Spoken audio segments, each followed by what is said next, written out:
Fluminense e Cuiabá, jogo no Maracanã, exatamente, jogo de estádio cheio e que vale muito, afinal de contas o Fluminense precisa vencer para poder chegar ainda mais perto da vice-liderança e continuar no G4. Jogo no Maracanã, hoje de tarde, e tudo que você precisa saber sobre essa partida você encontra aqui nesse vídeo de pré-jogo.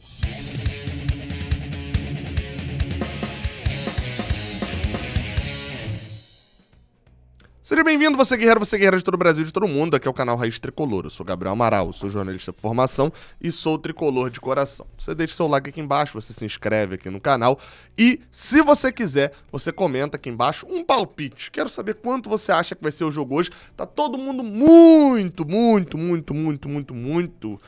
otimista para essa partida, então quero ver o quão otimista você está. Essa partida que será entre Fluminense e Cuiabá, como eu falei, jogo às 4 da tarde, que é o tradicional horário da Globo. Por quê? Porque vai ser transmitido pela Globo para parte da rede, né? Então, para o Rio de Janeiro e parte da rede, teremos Fluminense e Cuiabá. Isso porque a outra parte tem Palmeiras e Goiás também no mesmo horário, então pode ser que seu estado aí receba Palmeiras e Goiás. Mas, se for esse o caso, tem jogo também no Premier, então vai estar pro Premier pro Brasil todo. Jogo de número 4 entre Fluminense e Cuiabá. A gente nunca perdeu pro Cuiabá, é a primeira vez que eles estão jogando no Maracanã. São 2 vitórias, né? Uma foi em São Januário, uma lá na Arena Pantanal e um empate lá na Arena do Pantanal também no ano passado. Ano passado, como eu falei, não foi no Maracanã, foi em São Januário. Então é a primeira vez que a gente recebe o Cuiabá no Maracanã. Pra quem não sabe, o Cuiabá é um time bem novo, né? Então por isso que a gente nunca enfrentou praticamente eles. 3 joguinhos só, né? Bem, e o jogo de hoje, o sábado, né? Hoje é domingo, o sábado, foi meio que um soquinho na cara ali de leve do Tricolor, com o Flamengo ganhando do São Paulo, jogando fora de casa, com um time ali mesclado e, enfim, passando a gente no Brasileirão, né? O Flamengo vem numa sequência muito grande, falei disso um pouquinho no Torcer por Quem e vou falar no resumão da rodada. Isso meio que assim, já colocou o Flamengo, entre aspas, né, em pé de igualdade com o Fluminense. Se a gente venceu o nosso jogo nessa rodada, a gente continua só 2 pontos à frente, então eles podem falar que estão brigando pela mesma coisa que a gente. De bom é que o Corinthians tropeçou. O Corinthians estava na frente, tropeçou onde não se espera, tropeçou com o Avaí na ressacada. A vitória hoje do Fluminense, ela é padrão no sentido de Cuiabá em casa, independente do campeonato que você vá jogar, você espera a vitória. E mais do que isso, é obrigatória essa vitória. Por quê? Porque mesmo se você estiver no contexto de rebaixamento, você está tirando ponto de um outro time que está brigando com você. Estando lá em cima, é obrigação sim. E essa vitória que se a gente conquistar hoje, mantém a gente em terceiro. Isso porque no momento a gente já caiu para a 4ª colocação. Bem, não ganhar, além do drama de não pontuar num jogo que é extremamente pontuável, de que é um jogo que a gente tem uma expectativa muito alta de conseguir isso, não pontuar ou não ganhar o jogo, né, para ser mais específico, seria um golpe muito duro, principalmente na tabela, vale lembrar, tá? Com um simples empate ou com uma derrota para o Cuiabá, o Fluminense pode despencar na tabela para a 6ª colocação. Atlético Paranaense e Atlético Mineiro se enfrentam e o Internacional pega o Fortaleza fora de casa. Então o dano pode ser muito grande. Por isso o Fluminense precisa entrar numa concentração acima do normal para chegar aos 14 jogos de invencibilidade. E para isso, bem, tudo vai indicando algo positivo. O público deve ser ótimo. Mais uma vez, terceira vez seguida que a gente passará dos 40 mil no Maracanã. Isso é interessante. Ceará, Corinthians e agora para um jogo, entre aspas, normal, a gente já passou de 40 mil ingressos vendidos. Considerando que o próximo jogo, né, no Maracanã, que é contra o Fortaleza, semana que vem a gente sai para pegar o Inter no Beira-Rio e depois pega o Fortaleza no Maracanã. Considerando que para esse jogo, em minutos, a gente já vendeu mais de 20 mil ingressos, eu diria que vão ser 4 jogos de sequência com mais de 40 mil no Maracanã. E todo esse povo tá indo por quê? Por uma série de fatores. Um deles, o bom futebol e a sequência de resultados. Hoje é daqueles dias onde o bom futebol ele precisa aparecer? Precisa, sempre precisa. Mas o resultado, meu amigo, eu não troco hoje por nada esse resultado. Vamos ver como é que a gente pode conseguir. Até chegamos ao bola em campo. Sua função hoje no Bola em Campo acompanhar, porque a gente tem novidades, né? Eu não vou dizer que eu tava reclamando, tá? Mas ao longo da semana, e para quem tem um OneFootball isso ficou muito claro, né? Ao longo da semana o Fluminense perdeu jogadores, principalmente no jogo passado. Você que tem um OneFootball no seu celular, aplicativo, você faz o download aqui embaixo se você não tiver, na descrição. O cara podia ter... Tinha uma parada interessante, ele pode ver lá quantos amarelos o jogador tomou. E tal jogo fulano tomou amarelo, tal jogo fulano tomou amarelo, enfim. E fazer as contas. Isso por quê? Porque as suspensões nos tiraram jogadores para essa partida. Baixa o OneFootball, aplicativo de futebol, recomendo para notícias do Fluminense e informações estatísticas. Vamos para a escalação. A escalação do Fluminense é essa aí que está aparecendo na tela, né? Estão faltando jogadores, Gabriel. Exatamente, estão faltando jogadores. Na verdade, tá até sobrando um aí que eu não iria colocar. Aí, agora sim tá certo. O que estão faltando esses jogadores? Jogadores que estão suspensos. Fábio no gol. Na lateral direita, Samuel Xavier. Na zaga, Nino. Manuel estava suspenso na última partida. Jogou Lucas Claro, que já está a caminho da Turquia. Então agora volta Manuel. Era suspensão, não era lesão. Então Manuel tá de volta. E, enfim, essa não é uma preocupação, a zaga. Mas a lateral esquerda mas também já era, né? Caio Paulista tomou o terceiro cartão amarelo no jogo contra o Santos. Vai desfalcar o Fluminense? Vai, né? Ele vinha sendo titular. Vai desfalcar o Fluminense e a gente ainda não sabe se entra o Mário Pineda ou se entra o Cris Silva. Pelo que eu vi na temporada até agora, que é basicamente o que eu vi na carreira dos dois também, né? Porque eu não acompanhei os jogos anteriores, eu iria de Cris Silva. Não só por questões técnicas, apesar de eu achar também o Cris Silva melhor, mas principalmente por perfil.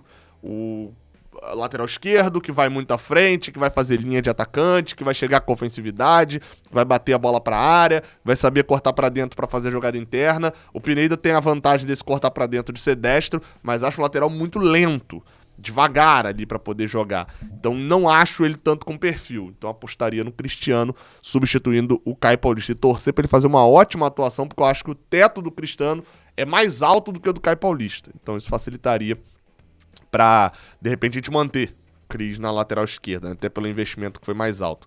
No meio de campo, André tomou o terceiro cartão amarelo. Exatamente. Lasqueira. André tomou o terceiro cartão amarelo e não poderá atuar. Aí vem aquela dúvida, né?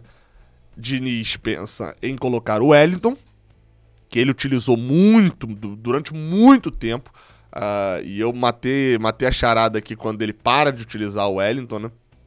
Ele faz 1000 elogios, ele parou de utilizar quando ele substituiu o Wellington no primeiro tempo, ali no final, no intervalo contra o América Mineiro, uma partida horrorosa, não vinha rendendo, ele substitui, e é o momento onde ele consegue encaixar esse meio de campo com Nonato, Wellington, André, John Ares e Ganso. Mas a outra opção a não ser o Wellington é um jogador que estava suspenso na última partida e, na teoria, está de volta agora, que é Felipe Melo, para poder jogar nessa posição de primeiro volante. Eu confesso que eu já não sei mais.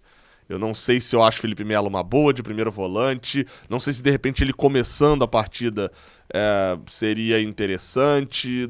Eu confesso que não sei muito a minha opinião sobre Felipe Melo nesse momento, não. Sou sincero aqui, eu poderia enrolar, falar uma coisinha genérica, mas não acho justo com vocês. Eu realmente não sei. Acho que essa é até uma boa definição sobre Felipe Melo nesse momento. Fora de campo, muito importante. Dentro de campo, um grandíssimo não sei. Entrou muito mal em algumas partidas, tentando se antecipar, mas ele já entrava... Calma aí que eu tirei Samuel Xavier do time, né? Ele já entrava com o jogo voando, né? Então não dá pra gente saber se dele desde o início, por exemplo, seria um desempenho melhor? Confesso que não sei. Mas entre Felipe Melo e Wellington eu tenho uma certeza. Eu iria de Felipe Melo. Entre Felipe Melo e Wellington, eu iria de Felipe Melo.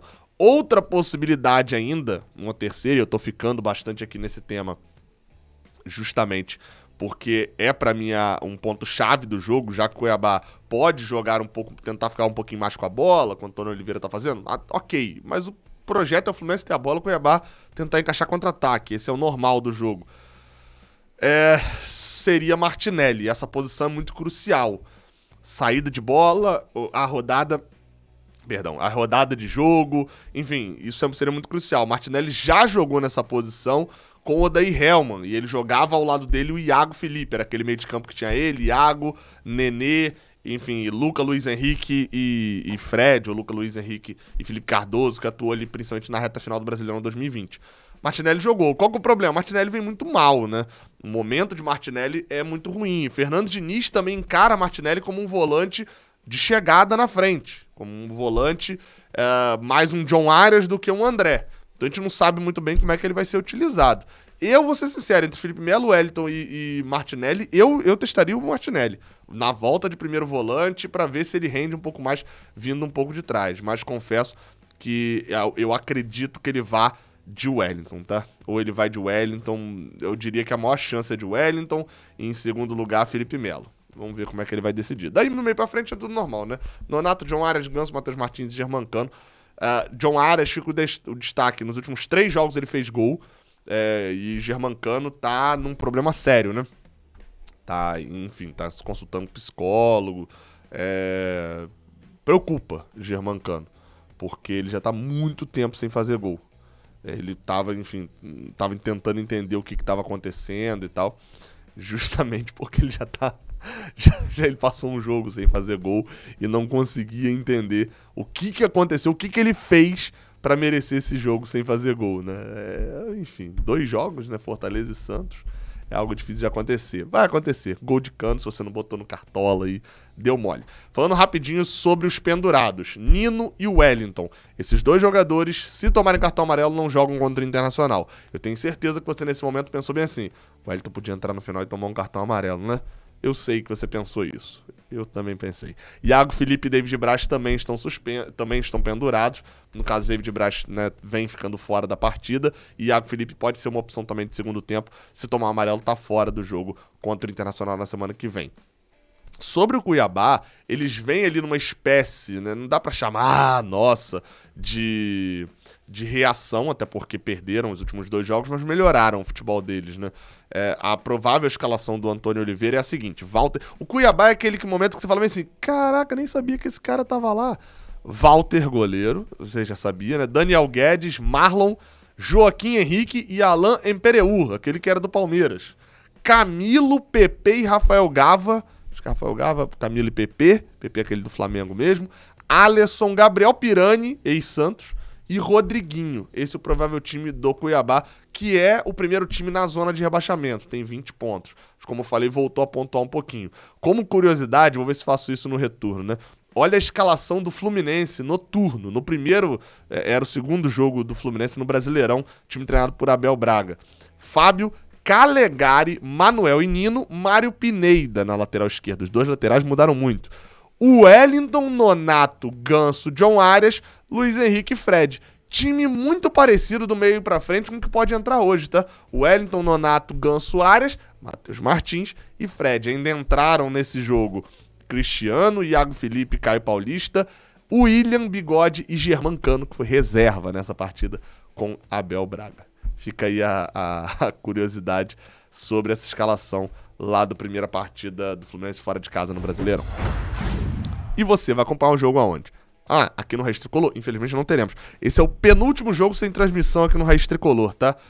Depois dele, é provável que a gente faça muitas transmissões aqui. Eu voltarei ao estádio Fortaleza, estarei lá no Maracanã. Depois tem Coritiba, aí se eu não me engano é Coritiba, Palmeiras também sequência, 3 jogos no Maracanã, enfim. E aí a gente começa a ver como é que vão ser as viagens. Depende, obviamente, do meu filho, que tem 21 dias só de vida. Então, a gente ainda tem ali aquele receio de, tipo, será que rola viajar? Será que não rola? Tem toda essa questão. Mas, hoje, Fluminense Cuiabá, logo após a partida, mesmo não tendo transmissão, tem live pós-jogo aqui no Raiz Tricolor. Beleza? Então tamo junto, até a próxima. Vence o Fluminense e hoje pode esperar que você vai fazer o L aí durante o jogo.